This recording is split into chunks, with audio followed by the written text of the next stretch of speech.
I was diagnosed 3 days before my 13th birthday. After 7 months of remission, I was diagnosed a month into my freshman year. For me, what this diagnosis has meant for me is it's really defined my life. Osteosarcoma is not something that you can walk away from, right? You have a constant reminder every morning when you get up. You know, after 36 knee replacements and revisions, I'm 47 now. So I just had my last surgery in October, so it's been ongoing, right? So a lot of people think, you know, we search for the cure and we cure kids and we send them out of the hospital and the battle's over. I could argue in my life the battle had just begun, and a lot of my peers feel the same. That doesn't mean I have to live in sadness or anger or hostility. I've chosen to take that experience and turn it into something positive for our community. And watching my peers around me realizing our long-term issue is not childhood cancer, but nobody talks about that. You are always a childhood cancer statistic, but my issue for the last 34 years has been disability, not cancer.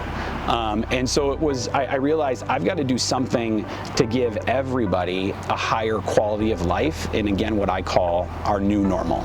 And that's not just people with cancer, you know, that's also anybody who acquires a disease or an ailment, an accident, etc. And I did. When I was 30, I founded the Ability Center.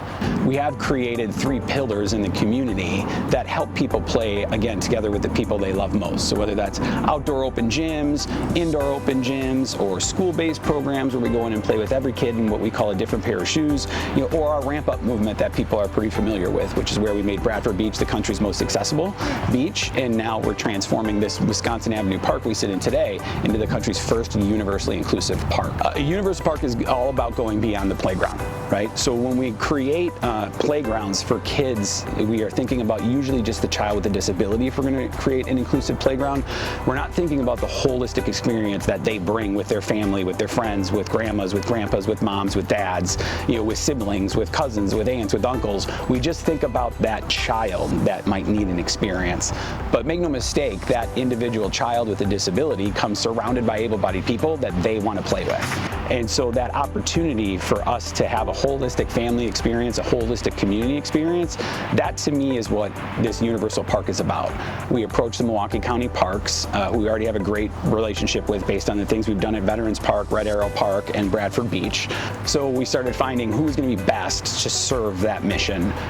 And we found a company called Game Time, who's a 100-year-old company who was absolutely interested in partnering with us, but also pushing the envelope, pushing innovation, pushing play, and going bigger and better for kids with disabilities. You can get involved with the Ability Center's mission by going to tacwi.org. We like to say no disability required.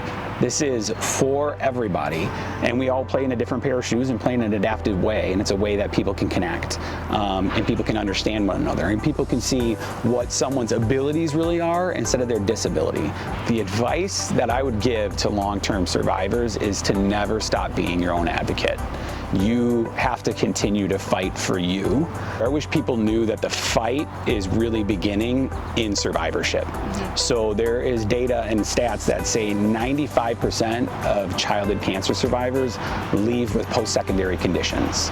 So I myself have kidney disease. I obviously have my 2 limb salvages and had many surgeries.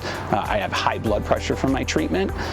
So there's a lot of things that are happening and have been happening. I didn't walk out 32 years ago and never walk back. I've been back in the hospital and essentially grew up on our Milwaukee Regional Medical Center campus since the day I walked in 3 days before my 13th birthday.